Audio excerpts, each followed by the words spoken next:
बिल्लाहि मिनश्शैतानिर्रजीम बिस्मिल्लाहिर्रहमानिर्रहीम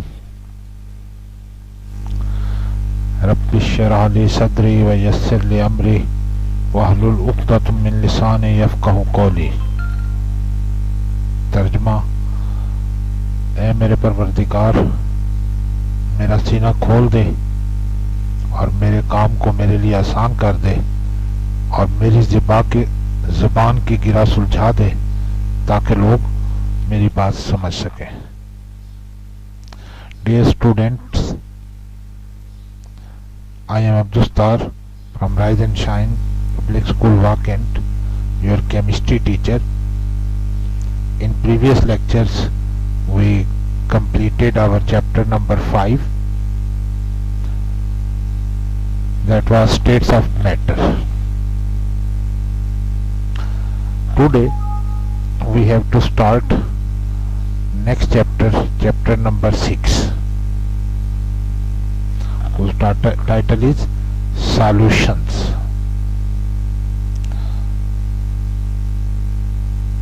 जिसको आम जबान में महलूल भी कहा जाता है।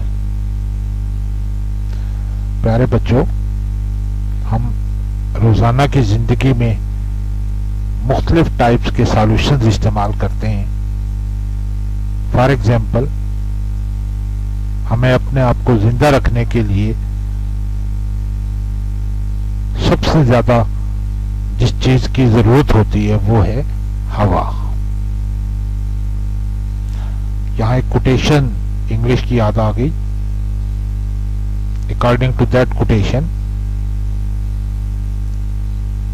we cannot survive more than 3 to 4 minutes without air,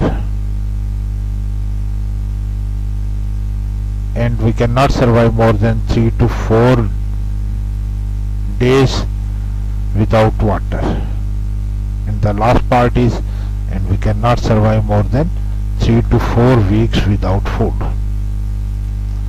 इस कोटेशन से ये जाहिर होता है कि हमें सबसे ज्यादा जो अहम चीज है हमारे लिए, दैट इज एयर। तो एयर भी एक सॉल्यूशन है that contain 78% nitrogen, 21% oxygen and other gases, 1%। Soft drinks, रोजाना रूटीन में Pepsi, team, Sprite, Coke etcetera ये पीते हैं, ये सारी सॉफ्ट ड्रिंक्स हैं that contain sugar, water, flavors and carbon dioxide. Other example we use, that is juices, we use shampoo, petrol, natural gas and many other things. Another common example is brass, जिसको आम ज़बान में पीतल भी कहते हैं, that is also a solution and it is composed of copper and zinc. Another common example we use in our life is steel, which is composed of iron, carbon and many other elements. There are more than 1,000 different types of steels. Out of them is silicon steel, which is used in making springs, etc. Next is German silver. German silver is also composed of nickel, copper and zinc. These are all solutions. Brass, steel and German silvers को हम इस्तेमाल करते हैं खाने पकाने के बर्तन बनाने के लिए, surgical tools, cutlery, musical instruments and many other things. बच्चों, ये तो हमारी आम लाइफ के कुछ सॉल्यूशंस थे जो हमने यहाँ पे इंट्रोडक्शन के तौर पे पढ़े कि जो हम इस्तेमाल करते हैं। अब हम देखते हैं कि सॉल्यूशंस होते क्या हैं। What are solutions? सॉल्यूशंस को का लफ्ज इस्तेमाल करते हैं। हमने चैप्टर नंबर 1 में पढ़ा था मिक्सचर, और फिर मिक्सचर की 2 टाइप्स हमने वहां पे पढ़ी थी। One was homogeneous and other was heterogeneous. जो होमोजीनियस मिक्सचर था that may be called as solution. So we define solution is a homogeneous mixture of two or more substances which do not chemically react with each other. दो या दो से ज्यादा substances का homogeneous mixture. Homogeneous का मतलब ये हुआ कि जिनकी एक ही फेज नजर आए।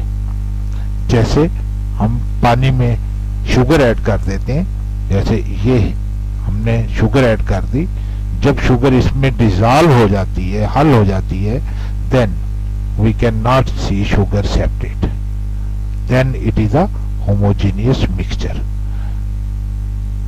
It is called a solution. While when we add a sand to water, it does not dissolve it. It remains present in the solution. Sand can be seen separately, so we call it is a heterogeneous mixture. About heterogeneous mixtures we shall study in our next topics at the end of this chapter. Today we have to discuss solutions. Next is aqueous solution. Aqueous कहते हैं पानी को, आबी महलूल कहलाता है। aqueous solution का मतलब हुआ आबी महलूल, यानी वो सॉल्यूशन जो पानी में बनाया गया, यानी जिस अगर पानी के अंदर किसी चीज को हल कर दिया जाए तो उससे जो सॉल्यूशन बनता है वो एक्वस सॉल्यूशन कहलाएगा। जैसे अभी हमने पिछली डायग्राम में देखा कि जब हम शुगर को पानी में हल करते हैं तो ये जो सॉल्यूशन बनेगा it will be aqueous solution. तो हम उसको यूं डिफाइन कर देते हैं, an aqueous solution is a solution in which the solvent is water. Word aqueous is derived from Latin word aqua meaning water. aqua का मतलब है पानी, और फारसी जुबान में पानी को आप कहते हैं, तो उससे हमने इसको बना दिया आबी महलूल।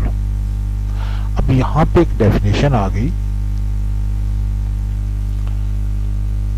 सॉल्वेंट, और सॉल्यूशन में हमने पढ़ा कि ये दो या दो से ज्यादा सब्सटेंसेस पर मुश्तमिल होता है।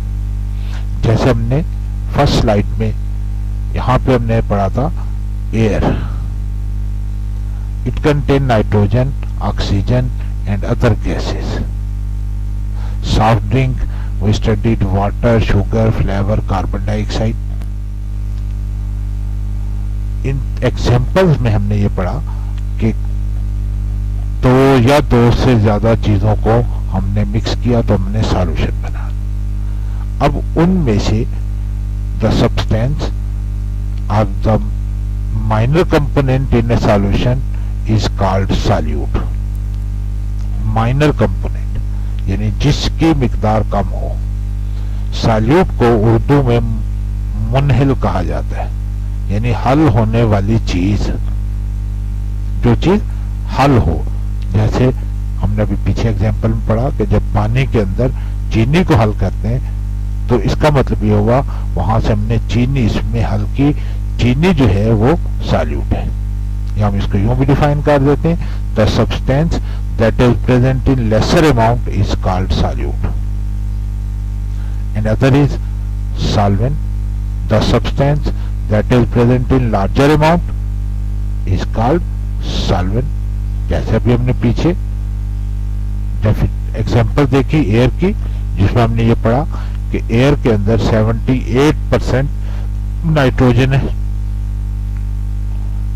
इसका मतलब ये हुआ nitrogen is the solvent while other gases are solute. Okay, see in examples. First example I have given, that is air.